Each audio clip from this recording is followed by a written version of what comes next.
देख रहे हैं देश रोजाना और मैं हूं बेनजीर हाशमी। खबरों की शुरुआत करेंगे दिन भर की सुर्खियों के साथ, फिर बात करेंगे हरियाणा की कुछ ताजा खबरों की। नोएडा पुलिस ने जंगल में छोड़े रैप पार्टी वाले सांप। वहीं अलविश यादव से पुलिस के बड़े अधिकारियों ने कई घंटे पूछताछ। वायु प्रदूषण के चलते दिल्ली सरकार ने लिया बड़ा फैसला। 9 से 18 नवंबर तक स्कूलों में रहेंगी सर्दियों की छुट्टी। महिलाओं पर विवादित बयान को लेकर बिहार के सीएम नीतीश ने विधानसभा में मांगी माफी। वहीं सीएम के बयान पर बोली राबड़ी देवी, कहा नीतीश के मुंह से गलती से निकल गया। आज मध्य प्रदेश दौरे पर यूपी के सीएम योगी आदित्यनाथ नरसिंहपुर समेत 4 सीटों पर करेंगे प्रचार। खराब वायु प्रदूषण के चलते पंजाब के कई शहरों में AQI बिगड़ा। भटिंडा में 343, लुधियाना में 242 और पटियाला में 251 दर्ज किया गया। अब टीएमसी नेता अभिषेक बनर्जी को भी भेजा गया ईडी का समन। शुक्रवार को पूछताछ के लिए बुलाया गया। मध्य प्रदेश के दौरे पर पीएम मोदी। चुनावी सभा में नीतीश कुमार के महिलाओं पर दिए बयान पर कहा बद्धा है। साथ ही कहा घमंडिया गठबंधन के बड़े नेता कितना नीचे गिरेंगे, देश का अपमान हो रहा है। मणिपुर में भीड़ ने 4 लोगों को किया अगवा। इनमें से 3 आर्मी फैमिली से हुई फायरिंग में 2 पुलिसकर्मी समेत 9 घायल। इजराइल को अपने पैरों पर खड़ा होने दें अमेरिका। रामास्वामी ने दिया बड़ा बयान। कहा राष्ट्रपति बना तो दूसरे देशों की जंग में दखल नहीं दूंगा, विश्व युद्ध टालना जरूरी है। यूक्रेन के मेजर की बम धमाके में हुई मौत। बर्थडे गिफ्ट खोलते ही हुआ ब्लास्ट। 13 साल का बेटा भी घायल। और अब भारत में सैटेलाइट इंटरनेट सर्विसेज देंगे एलन मस्क। उनकी कंपनी स्टारलिंक को जल्द मिल सकता है लाइसेंस। बात करें शेयर बाजार की तो सेंसेक्स 33 अंक की तेजी के साथ 64,975 पर हुआ बंद। निफ्टी भी 36 अंक पर चढ़ा। तो ये थी अभी तक की कुछ खास सुर्खियां। बात करते हैं यह हरियाणा की कुछ ताजा खबरों की। आयुष्मान भव से 9 PHC का होगा कल्याण। लाभार्थी मरीजों का खर्चा सरकार की ओर से दिया जाएगा। दरअसल आपको बता दें कि सरकार ने आयुष्मान भव के दायरे में आने वाले मरीजों के लिए 5 लाख तक के उपचार का प्रावधान किया हुआ है। वहीं मरीज सिविल अस्पताल, CHC या फिर पैनल में शामिल निजी अस्पतालों में पैकेज के तहत उपचार करवा सकते हैं।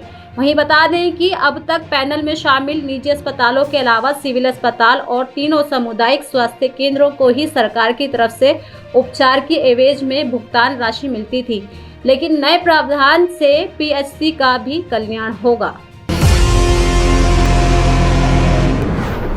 नवनियुक्त प्रदेश अध्यक्ष नायब सैनी अपनी नियुक्ति के बाद लगातार प्रदेश के हर जिले में जाकर जनसंपर्क कर रहे हैं। वहीं इसी कड़ी में आज प्रदेश अध्यक्ष फरीदाबाद पहुंचे, जहां दिल्ली फरीदाबाद बॉर्डर पर उनका जोरदार स्वागत किया गया। इसके बाद प्रदेश अध्यक्ष सभा स्थल पहुंचे, जहां केंद्रीय राज्य मंत्री कृष्णपाल गुर्जर और कैबिनेट मंत्री मूलचंद शर्मा के अलावा तमाम विधायकों ने गर्मजोशी के साथ उनका स्वागत किया।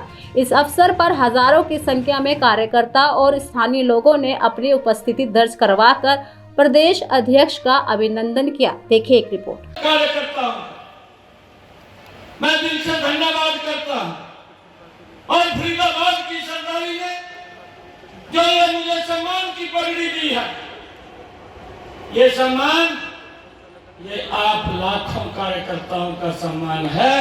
मैं आप लोगों को एक विश्वास दिलाता हूं कि सम्मान को मैं आप सबके आशीर्वाद से बढ़ाने का काम करूंगा।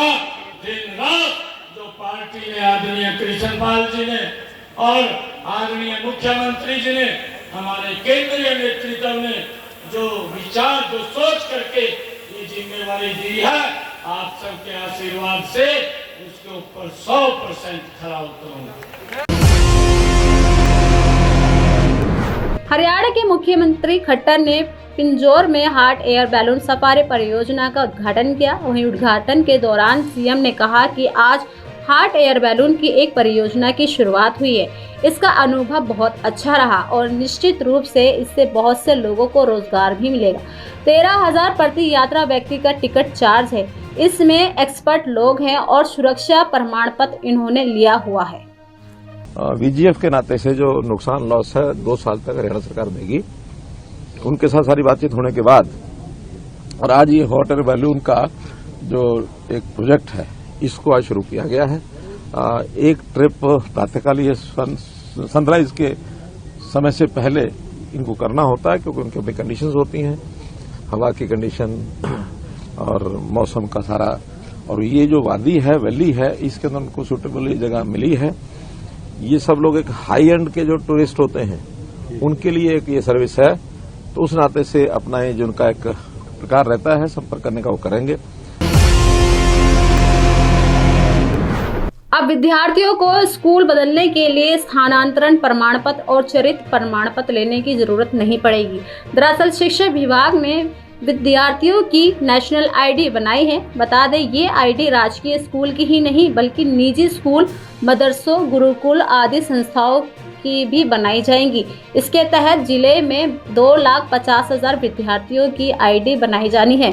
शिक्षा विभाग अब तक 1,25,000 स्टूडेंट्स की नेशनल आईडी बना चुका है। नेशनल आईडी में स्टूडेंट्स के नाम, स्थान, कक्षा, फोन नंबर व जाति जानकारी दी जाएगी। इस आईडी के माध्यम से एक क्लिक से स्टूडेंट की संपूर्ण जानकारी स्कूल प्रशासन देख सकता है। बताते चलें कि पहले ये आईडी सिर्फ राज्य स्तर पर बनाई गई थी, अब इस आईडी का विस्तार कर इसे राष्ट्रीय स्तर पर कर दिया गया है। हरियाणा के गृह मंत्री अनिल विज ने दिल्ली के मुख्यमंत्री अरविंद केजरीवाल पर निशाना साधते हुए कहा कि केजरीवाल आजकल अच्छा मॉडल पेश कर रहे हैं।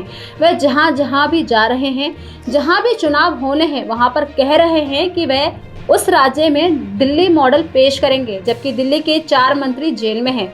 वहां के कितने मंत्री अंदर होंगे, क्योंकि दिल्ली का मॉडल तो यही है कि जेल के अंदर से सरकार चलाओ। वहीं इसके अलावा कांग्रेस नेता राहुल गांधी की केदारनाथ यात्रा पर भी अनिल विज ने कहा कि जब भी चुनाव आते हैं तो कुछ लोग जेनू खरीद लेते हैं। 9 नवंबर को पंचकुला में केंद्र शासित प्रदेशों की आयुर्वेदिक क्षेत्रीय समीक्षा बैठक होनी है। मिली जानकारी के अनुसार इसमें सभी राज्यों के अधिकारी और जनप्रतिनिधि मंथन करेंगे। बैठक में राष्ट्रीय आयुष मिशन के तहत चल रही योजनाओं, गतिविधियों, कार्यक्रम, हेल्थ वेलनेस केंद्रों की विस्तार से समीक्षा की जाएगी। वहीं स्वास्थ्य विभाग में सीएमओ के दखल से नाराज चल रहे हरियाणा के स्वास्थ्य मंत्री ने नाराजगी दूर करने के लिए जल्द ही इस संबंध में मुख्यमंत्री मनोहर लाल और अनिल विज की बैठक हो सकती है। हालांकि अभी तक विज अपने स्टैंड पर कायम हैं और वे 5 अक्टूबर से स्वास्थ्य विभाग की किसी भी फाइल को नहीं देख रहे हैं। विज ने साफ कह दिया है कि जब तक विभाग में सीएमओ का दखल रहेगा वे विभाग नहीं देखेंगे।